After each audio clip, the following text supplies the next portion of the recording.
Welcome to the AI Story Narrator. When I was 8, I found a box behind the abandoned Red Hollow Middle School. It looked like something from a museum, long and wooden, about the size of a shoebox, with a circular peephole on either end and small frosted diamonds of glass embedded in the top like dull stars. It rested alone on a mound of broken pallets and torn insulation, as if someone had placed it there deliberately, waiting for someone like me. Even then, I knew it didn't belong. There were no hinges, no latch, no seams. The wood was dark and soft to the touch, carved with patterns I didn't recognize but somehow understood. It felt important, like something left behind after a ritual. And then I looked inside. I pressed my eye to the hole, squinting into the gloom, and froze. Sunlight bled in from the frosted glass, diffused like light through smoke. The shadows curled like fingers around the miniature walls of a house. Inside, I saw a family frozen in motion, a mother, a father, 2 children, and something gray on the couch that might have been a cat. They were watching a box, TV maybe, and though their forms were blurred and faceless, I knew who they were. I felt it. It was as if I'd remembered them, not discovered them. I brought the box home, clutching it like treasure. I told my dad I'd found it in the woods, not behind Red Hollow.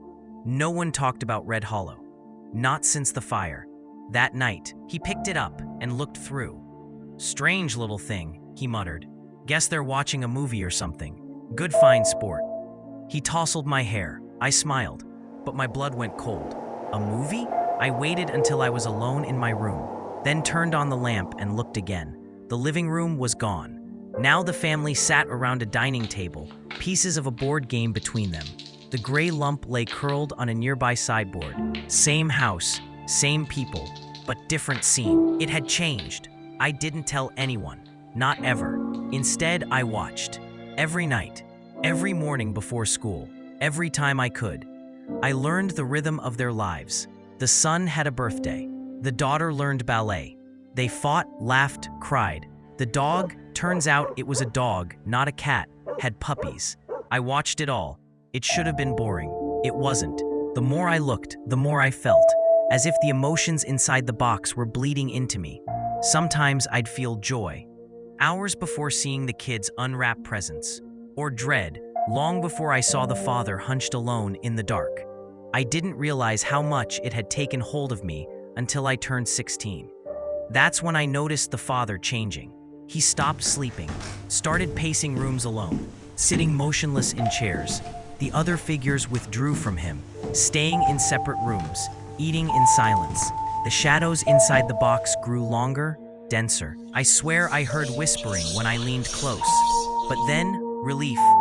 One day, the whole family was gathered again, embracing. The father smiled. I actually cried. Then 2 weeks later, he murdered them. It started with a knife. That was the first time I saw the diorama move. The blade appeared beside him on the couch. One moment empty, the next, there it was, like it had always been there. I couldn't look away. The son was first, stabbed through the ear as he slept. The daughter, sliced open from chin to pelvis. The wife took longer, much longer. The scene shifted several times, each one more graphic than the last. I watched her vanish piece by piece, flesh, bone, identity. Afterward, the box was quiet, still, lifeless. I never looked again. I locked it in a safety deposit box in the city, told myself it was over, I could forget, move on. But I was wrong. A few weeks ago, things changed. I stopped sleeping. I started lashing out. My wife flinches when I speak now. My son doesn't talk to me, unless he has to. At first, I thought it was stress. I mean business, work, life, but then the dreams started. I see the house, the diorama house, but I'm inside now, walking its halls, holding a knife. I can smell blood on the carpet, hear something breathing in the walls, and then last night, I saw the box again, not in the deposit vault, but beside my bed, and the knife beside it. I picked it up, my hand shook, I tried to throw it away, opened the front door, stepped onto the porch, and stopped cold. There, just beyond the tree line, was an eye, massive, unblinking, watching. It turned slowly, side to side. I knew that movement. I'd seen it 1,000 times through the peephole. It was me. I don't know what's real anymore. I don't know if this is a curse or a mirror or a message. All I know is that I was the watcher, and now something else is watching through me. So if you're reading this, if you found this letter and something's calling to you, don't look in the box. It remembers, and it's waiting. If you like the video, be sure to like and subscribe. See you next time.